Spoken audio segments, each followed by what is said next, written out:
மறக்க தண்ணி. இவங்க அவங்களோட மனைவியின் கைகளை பிடிச்சதை விட ஸ்டேரிங்கோட கைகளை பிடிச்சதுதான் அதிகம். ஆமா, அவங்கதான் நம்ம எல்லாருக்குமே பிடிச்ச ஓட்டுநர்கள், டிரைவர்ஸ்.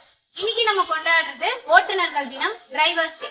ஆமா, நம்ம எல்லாருமே தீபாவளி, பொங்கல் இந்த மாதிரி பண்டிகை நாட்கள்லாம் வரும்போது நம்ம ஊர்ல போய் செலவு பண்ணா நல்லா இருக்குமே இந்த நாட்களை அப்படின்னு நினைப்போம். ஆனா நம்ம எல்லாரையுமே அந்த ஊருக்கே கொண்டு போய் சேர்க்கிறவங்க தான் நம்ம ஓட்டுநர்கள். அவங்களுடைய பண்டிகை நாட்களை நம்மளுக்காக செலவு பண்ணி நம்மளோட சந்தோஷத்துல அவங்க சந்தோஷப்படுறவங்க தான் நம்ம டிரைவர்ஸ், ஓட்டுநர். கண்டிப்பா. அது மட்டும் இல்லாம நம்ம எல்லாருக்குமே ஏதாவது ஒரு எமர்ஜென்சி அப்படின்னு வரும்போது அந்த சிச்சுவேஷனை பொறுமையா ஹேண்டில் பண்ணி அவங்களோட உடல் நலத்தை பத்தியும் கவலைப்படாம ஓட்டுறாங்க. இதுல முக்கியமா நிறைய டிரைவர்ஸ் வேலைக்கு சாப்பிடாம அவங்க டியூட்டிக்கு முக்கியத்துவம் கொடுக்குறாங்க. ஆமா, இப்போ நிறைய கல்லூரி மாணவர்கள், காலேஜ் ஸ்டூடெண்ட்ஸ் எல்லாருமே பஸ்ல டிராவல் பண்றாங்க.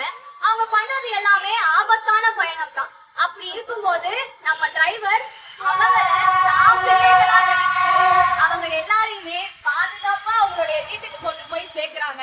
அந்த தன்னலம் பாராத உள்ளம் கொண்டவர்கள் தான் நம்ம டிரைவர்ஸ். இதுல முக்கியமா இந்த தமிழ் ஆசிரியர் அவங்க சொன்ன ஒரு இன்சிடென்ட்டை நாங்க சொல்ல விரும்புறோம். அவங்க teacher training Queen Mary's College, அதாவது ராணி மேரி கல்லூரியில படிச்ச காலத்துல பெண்களுக்கு அவ்வளவு பாதுகாப்பு கிடையாது. முக்கியமா பஸ் சேவை அப்படின்னு வரும்போது பெண்களுக்கு நிறைய ஆபத்துகள் வர வாய்ப்பு. அதனால பஸ் டிரைவர்ஸ் எல்லாருமே சேர்ந்து காலேஜ் உள்ளேயே கவர்மெண்ட் பஸ் விட்டாங்க. எல்லா ஏரியாவுக்கும் போற பஸ்ஸுமே போற குழந்தைகள்ல இருந்து பல்லாக்கு போற முதியவர்கள் வரைக்குமே நாங்க எல்லாருமே நம்பி இருக்கிறது ஓட்டுநர்களை மட்டும்தான்.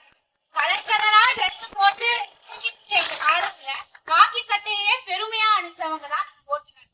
காக்கிறவரு கடவுள்னா காக்கி சட்டை போட்ட ஓட்டுநர்களும் நம்மளுக்கு எல்லாம் கடவுள்கள் தானே. அதனால நம்ம போற ஒவ்வொரு பயணத்தையுமே ஓட்டுநர்களை கடவுளா பார்க்கணும். இப்போ நம்ம எல்லாருமே ஒரு ஃபேமிலியா பயணம் போறோம் அப்படின்னா நம்மள ஒரு நம்ம குடும்பத்தை சேர்ந்த ஒருத்தர் அந்த காரை ஓட்டுறாருன்னா நம்ம கண்டிப்பா தூங்க மாட்டோம். அவருக்கு ஏதாவது ஆயிட போகுது, ஏதாவது வழி தவறி ஓட்டிட போறாரு, விழிச்சுக்கிட்டு இருக்கோம். ஆனா இதுவே நம்ம ஒரு பஸ்லயோ ஒரு ஆட்டோலயோ பயணம் செய்யும் போது நிம்மதியா நம்ம கண் உறங்கி தூங்குறோம். இதுக்கு முக்கியமா காரணமா இருக்கவங்க டிரைவர்ஸ். அவங்க பயணிகளோட வசதிக்காக அவங்க ரொம்ப கான்ஷியஸா டிரைவ் பண்றாங்க. நம்ம டிரைவருக்கு தெரிஞ்ச குறுக்கு வழிகள் ஏறாது. அவங்களுக்கு தெரிஞ்ச குறுக்கு வழியில கூகுள் மேப்பே கூட தோத்து போயிடும். ஏன்னா அந்த அளவுக்கு அவங்களுக்கு எல்லாம் குறுக்கு வழி தெரியும். அதே மாதிரி கடிகாரத்துல முள்ள சுத்துற வேகத்தை விட அவங்க கை ஸ்டேரிங்ல சுத்துற வேகம் தான் அதிகம். இப்ப கூட நிறைய டிரைவர்ஸ் பேசஞ்சர்ஸ்க்கு எமர்ஜென்சி டைம்ல ஹெல்ப் பண்றாங்க. கர்ப்பிணி பெண்களுக்கு இன்னைக்கு வரைக்குமே ஓட்டுநர்கள் இலவசமா தான் சேவை செஞ்சுட்டு இருக்காங்க. பல்ல காட்டுற பங்குனி வெயிலா இருந்தாலும் சரி, புரட்டி போடுற புயலா இருந்தாலும் சரி, விடாத அடைமழையா இருந்தாலும் சரி, எந்த சீசன்லயுமே மக்களுக்கு சேவை செய்யணும்ன்றதுக்காகவே ஓட்டுநர்கள் படைக்கப்பட்டிருக்காங்க. ஆமா, பதித்த பாதத்தையும் பிடிச்ச கைகளையும் திருப்பவும் எடுக்க முடியாம தன்னுடைய சேவைகளை நாள் ஃபுல்லா ஓயாம செஞ்சுட்டு இருக்கவங்க தான் நம்மளுடைய ஓட்டுநர். மிக சரி.